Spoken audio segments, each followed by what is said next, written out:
Hi everyone! Today, because the weather is quite gloomy and rainy, I thought that I might read you a ghost story.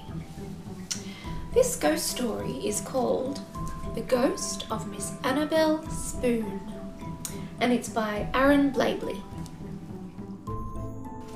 Don't get too scared.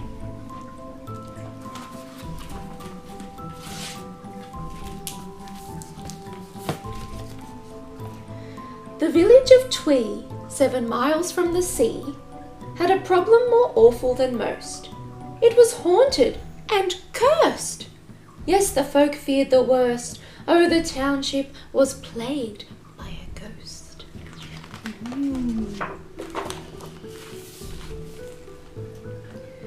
No matter what hour she lurked looking sour, be it midnight or mid-afternoon.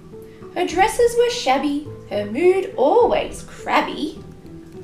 Her name was Miss Annabel Spoon.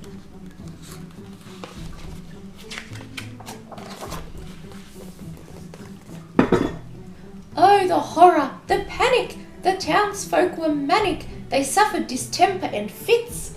It was dreadful to see every poor soul in Twee simply petrified, out of their wits. Too excited. Enough is enough, huffed the mayor in a puff, to a crowd who were equally cranky. Things must be improved, yes, she must be removed. Then he patted his head with a hanky. But how? Asked the baker. We'll just have to make her, the schoolteacher said with a scowl. The doctor cried, oh, we're all doomed, don't you know? And the wind through the trees it did howl.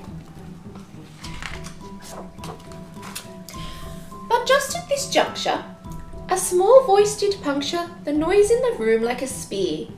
It said, I just thought that we ought to just ask the poor ghost why it's here. Well, the room it did stop. You'd have heard a pin drop, and the terrified mob seemed to settle. Then they all turned to see, who on earth could that be? It turns out it was young Herbert Kettle. Are you mad? Asked the grocer. But Herbert said, no, sir. I think we should just ask her why. You're insane, spat the mayor, madly patting his hair. If you did that, you'd certainly die. But Herbert said, rot. Then he turned on the spot and he marched to the back of the hall. You may think I'm a fool, but I'll talk to this ghoul. Wish me luck and good night to you all.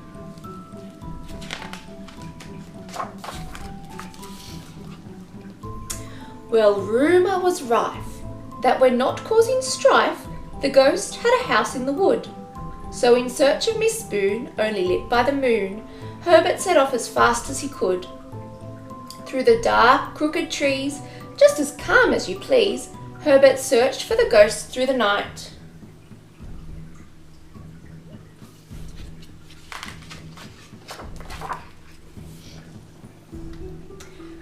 Till he came to a dwelling where he'd no trouble telling all the rumours he'd heard had been right.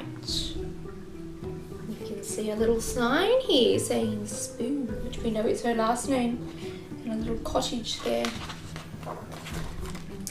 Well, his nerve turned to butter as he peeped past a shutter and saw her sat there at her table. She was there in the gloom, quite alone in her room, looking spooky and somewhat unstable. Oh, he wanted to run, but his job was not done. You'll regret this, you dimwit, he swore. But although scared to death, Herbert held tight his breath, and he opened Miss Annabel's door. Oh, he shook like a leaf, but to Herbert's relief, what he saw took away all his fears. Yes, to Herbert's surprise, from Miss Annabel's eyes came the sudden appearance of tears. I'm so glad you're here, said the ghost drawing near, and I do hope you'll stay for some tea. I could make you some toast, maybe whip up a roast. Oh, I'm raving, just listen to me. Would you care for a scone? The ghost, she went on. I'd have baked some if only I'd known.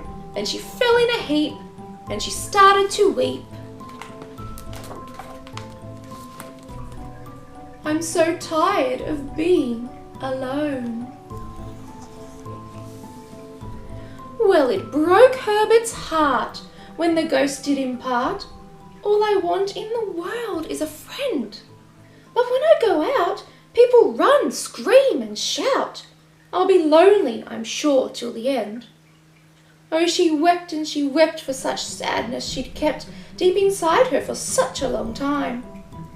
And with that, Herbert knew what a good lad should do. In the distance, a church bell did chime.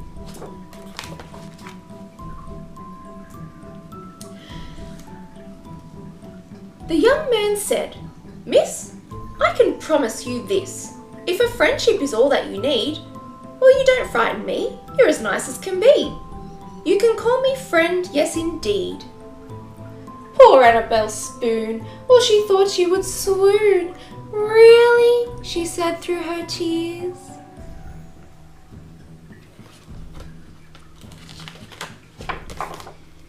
Yes, said the lad.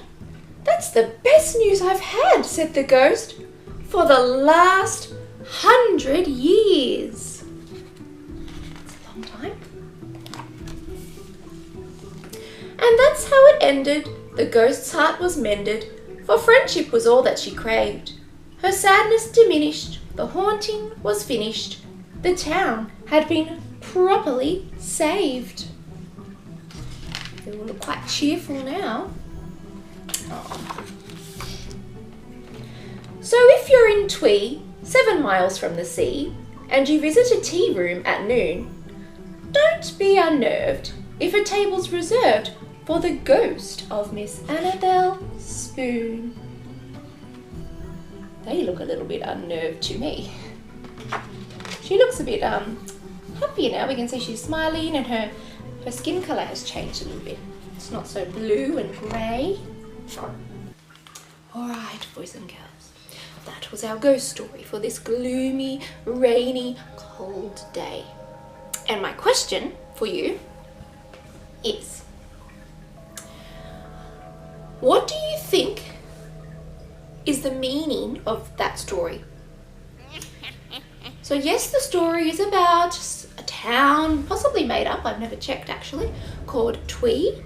We know that there's lots of townspeople and there's a ghost. But when the author sat down to write this book, what did he want you to take from it? What did he want you to think afterwards? What is the meaning of the story? I will write that in a simplified version on Seesaw. I'll pop the video up there and then I will get on there and have a look at your responses and reply as quick as I can. Okay. Goodbye. Enjoy this rainy, spooky, gloomy, rainy day. Bye.